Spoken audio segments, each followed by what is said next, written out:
नमस्कार, आप देख रहे हैं YBN बिहार झारखंड। आइए एक नजर डालते हैं बिहार चुनाव की दिन भर में होने वाली 10 बड़ी घटनाओं पर। बिहार विधानसभा चुनाव के लिए रविवार को जब एनडीए ने सीट बंटवारे का ऐलान किया, इस दौरान बताया गया कि सोमवार को प्रत्याशियों की पहली लिस्ट जारी कर दी जाएगी। लेकिन बीते दिन एक प्रेस कॉन्फ्रेंस करके बिहार बीजेपी के अध्यक्ष दिलीप जायसवाल ने बताया कि अब उम्मीदवारों के नाम का ऐलान 14 अक्टूबर यानी आज होगा। इसी के साथ सोमवार को जनसुराज पार्टी ने अपनी दूसरी उम्मीदवार सूची जारी कर दी है। इस बार 65 उम्मीदवारों के नामों का ऐलान किया गया है, लेकिन जैसे ही ये लिस्ट जारी हुई, शेखपुरा हाउस में हंगामा मच गया। नाराज कार्यकर्ताओं ने पीके पर टिकट बंटवारे में पक्षपात, पैसों के लेन देन और जमीनी कार्यकर्ताओं की अनदेखी के गंभीर आरोप लगाए। कहा गया कि पीके अब जनसुराज नहीं, ईस्ट इंडिया कंपनी चला रहे हैं। अब इस पर आज प्रशांत किशोर की क्या कुछ प्रतिक्रिया आती है, इस पर रहेगी हमारी नजर। वहीं बिहार एनडीए में सीट बंटवारे के बाद सहयोगी दल के नेताओं में नाराजगी साफ झलक रही है। एक तरफ आरएलएम के नेता उपेंद्र कुशवाहा अपने समर्थकों से कम सीट मिलने पर माफी मांग रहे हैं, तो दूसरी तरफ जीतन राम मांझी अपने बयान से पलट रहे हैं। ऐसे में क्या आने वाले समय में एनडीए में टेंशन बढ़ सकती है, इस पर रहेगी हमारी नजर। दिल्ली दंगों के मामले में 2020 से यूएपीए के तहत जेल में बंद स्टूडेंट एक्टिविस्ट शर्जील इमाम ने चुनाव लड़ने के लिए कोर्ट में अंतरिम जमानत की अर्जी दाखिल की। एजेंसी के मुताबिक शर्जील इमाम अपनी अर्जी में लोकतांत्रिक प्रक्रिया में भाग लेने के अपने अधिकार का हवाला दिया। बता दें कि बिहार में विधानसभा चुनाव होने वाले हैं, जिसकी तारीख भी चुनाव आयोग ने जारी कर दी है। ऐसे में शर्जील इमाम को चुनाव लड़ने के लिए जमानत मिलती है या नहीं, इस खबर पर रहेगी हमारी नजर।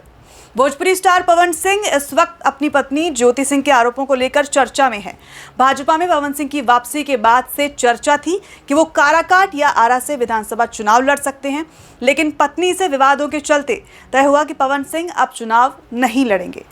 भाजपा के विश्वस्त सूत्रों के मुताबिक पवन सिंह की भाजपा से आगे के लिए डील हुई है। पवन सिंह ने अपने बदले मां प्रतिमा सिंह के लिए टिकट मांगा है। भाजपा उन्हें काराकाट या आरा से टिकट दे सकती है। उनका प्लान है कि मां अगर जीत जाएगी तो वो विवाद थमने के बाद इस्तीफा दिलवाकर उपचुनाव लड़ेंगे। अब भाजपा पवन सिंह की मां को कहां से टिकट देती है, ये देखने वाली बात होगी। इसी के साथ आरजेडी के 2 विधायक ने जेडीयू का दामन थाम लिया है। परसा विधायक छोटेलाल राय और नवादा विधायक विभा देवी जेडीयू में शामिल हो गई हैं। बिहार सरकार के मंत्री श्रवण कुमार ने दोनों को पार्टी में शामिल कराया। रजौली से आरजेडी विधायक प्रकाश वीर आज जेडीयू ज्वाइन करेंगे। इसी के साथ बॉलीवुड के दिवंगत एक्टर सुशांत सिंह राजपूत की ममेरी बहन ने इस बार बिहार विधानसभा के चुनाव में उतरने की तैयारी कर ली है। महागठबंधन में अब तक सीटों का बंटवारा नहीं हुआ है, लेकिन सीपीआई-एमएल के खाते में रही दीघा विधानसभा सीट से दिव्या गौतम को प्रत्याशी बनाया गया है। 15 अक्टूबर को दिव्या गौतम पटना जिले की इस सीट से नामांकन करेंगी। साथ ही एआईएमआईएम का स्वामी प्रसाद मौर्य की अपनी जनता पार्टी के साथ गठबंधन हुआ है। पूर्व सांसद मुनाजिर हसन एआईएमआईएम में शामिल हो गए हैं। वो बड़ा अल्पसंख्यक चेहरा हैं, जनसुराज छोड़कर आए हैं। इससे पहले जेडीयू में थे, बिहार सरकार में मंत्री और सांसद भी रह चुके हैं। अब संभावनाएं जताई जा रही हैं कि एआईएमआईएम के टिकट पर चुनाव लड़ सकते हैं। इस खबर से जुड़ी बाकी जानकारियों पर रहेगी हमारी नजर।